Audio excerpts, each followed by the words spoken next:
Ever wonder what the key is to keeping employees engaged and committed?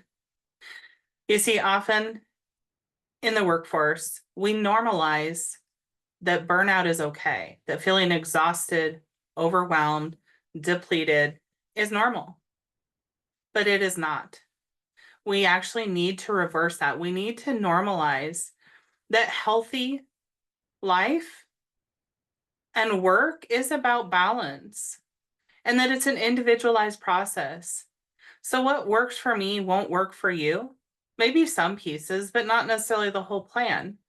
But we need to normalize that it is okay to focus on one's health and enjoying all aspects of life, not just work. So let's talk about some different aspects that impact why employees leave. First of all, people leave because they don't feel supported. They don't feel supported by leadership, right? Peers are probably supportive. That can be positive or negative, depending on what's going on in the organization and what's going on in the culture of the organization. But employees that are not feeling supported from leadership are going to start to question why they're doing the job they're doing. Because it's not about money. It's about feeling seen and heard. People leave because they're exhausted. They've lost hope that anything will get better. And they've lost hope that their opinion and perspective and how they do their job doesn't matter anymore. Right? So that sense of purpose has been lost. These are all signs that an employee is burnt out. And we need to pay attention, especially if you're in leadership. People also leave because they start developing chronic health conditions and different issues, right? So if you have an employee who used to never get sick and all of a sudden is sick all the time, that's a problem. And it's not just an individual employee problem to fix. We need to look at what's going on in the organization that's maybe impacting why the employee's under so much stress and getting sick, because stress does lead to health problems. Employees also leave because they don't feel like they have their desired work-life balance, and they feel like expectations at work are too unrealistic. Because you see in leadership, yes, we also have people to answer to. We answer to contracts and insurance companies if you're in the healthcare space. And they sometimes put bigger expectations than what's necessary. And how this translates down to employees is employees are expected to do more work. So those of us in the healthcare space, behavioral health too, we're expected to see more people and then give up our personal time to do paperwork. Well, if it comes with the job, if it's required for the job, it needs to be included. But we have to be realistic on what one person can accomplish on their own.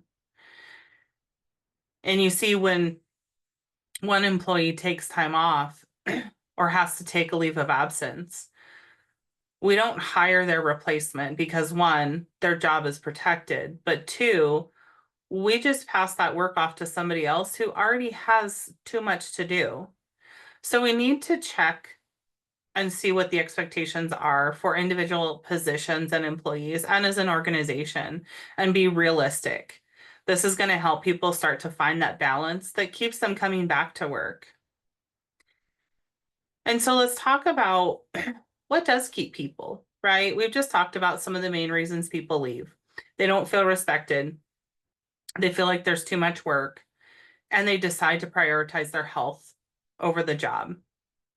And I think some leaders think that, oh, I'll just pay them more. I'll give them a huge bonus and they'll stay. That's great, but that is not why people stay. It is not the top reason. People stay because they work in a culture where they feel accepted, supported, and respected, right? It's a collaborative environment that we've talked about before. People want to work at a place that they truly enjoy coming to, and there's a rapport built among peers. There's a mutual understanding and respect, and they genuinely enjoy the company of the people they work with.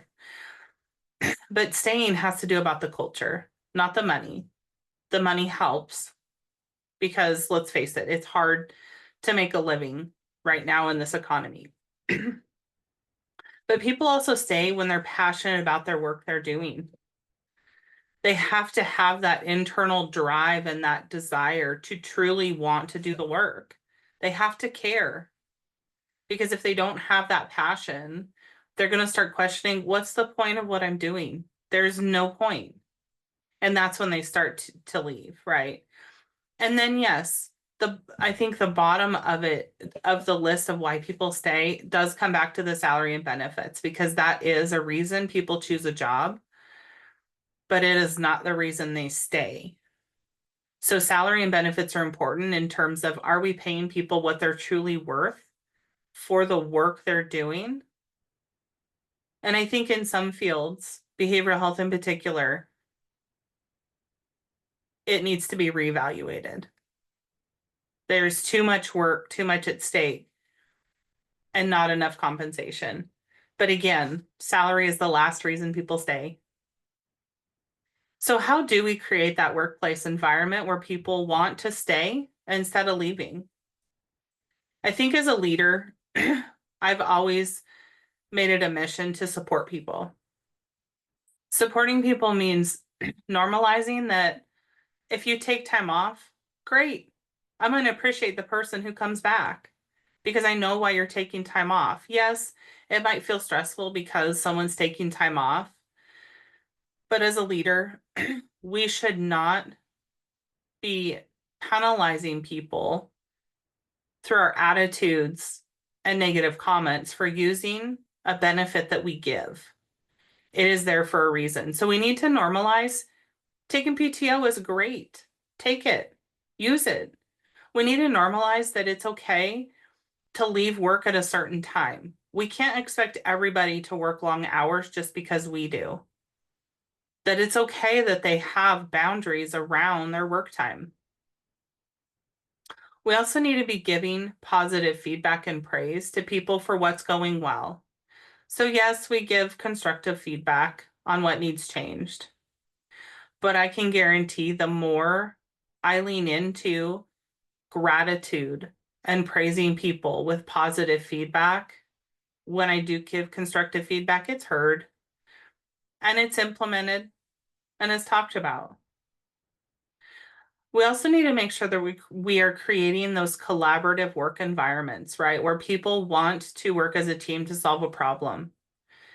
Because I can guarantee my team has always come up with more ideas than I could on my own. And there's a number of times one of their ideas is going to be better. But if we're not building that collaborative environment, we're going to see people leave. And I think as leaders, we also need to have a servant heart, meaning we will work alongside those we supervise.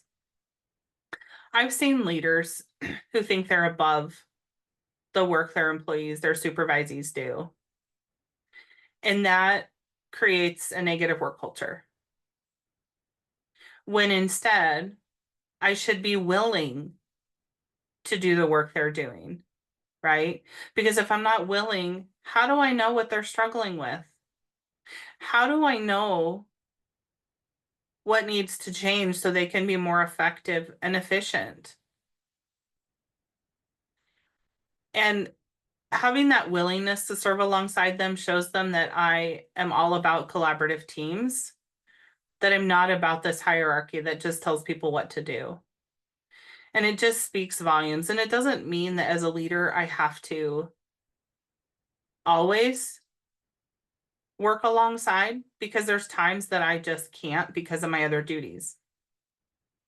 But it shows a willingness, and it's that willingness that speaks volumes to the team. And so as a leader, when I have that servant leadership attitude and approach to working with my team, this actually builds more collaboration. And it shows that I want people on my team. I want them to be there. I want them to do their job. I want them to be passionate about it. But I can also go a few steps further and trust trust them to do the job that they were hired to do once I have trained them to do the job, right? So as a leader, it's not my job to micromanage. Micromanaging, in my experience, because I've worked under some micromanagers, it creates a negative culture. It sends the wrong message. And honestly, it can mess systems up, ways of working up, and then there's just more to do. But if I am offering support, I am trusting the employee to do the job I hired them for. I'm going to have employees who want to stay, right? That's the essence of building employee retention. You want them to stay. They're going to do the job when they're trusted. And then I'm also going to make sure as a leader, I am giving that praise and encouragement, right? We have to look at what's going to keep people employed in the job because it's easier and cost effective to keep them employed. But how can we affect that cultural change for a bigger impact? I 100% believe it's all about small actions and small changes. We don't have to have these elaborate plans to have a big impact. We can make one small change and impact in a whole new way. And so, what does that mean? Really, that means if I am speaking with kind words every day, someone's day has just changed, right? That's not a big step, that's a small one. If I show gratitude that people put their health first and took that time off, what I'm really saying is, I care about you as a person. I want you to stay healthy and I want us to continue to do this job together. And we can't continue to work alongside each other if we're not healthy. We have to prioritize and normalize people taking care of themselves and having balance in their life to what works for them. And it's all individual. But we can take this further and create organizations and cultures where people thrive. So remember, it just takes one small action to make a big difference. So think about what is one thing you can do today, no matter how small it seems, and drop it in the comments below. I'm curious. What's the one thing that you want to focus on that makes people's lives around you better, that just makes your day feel better?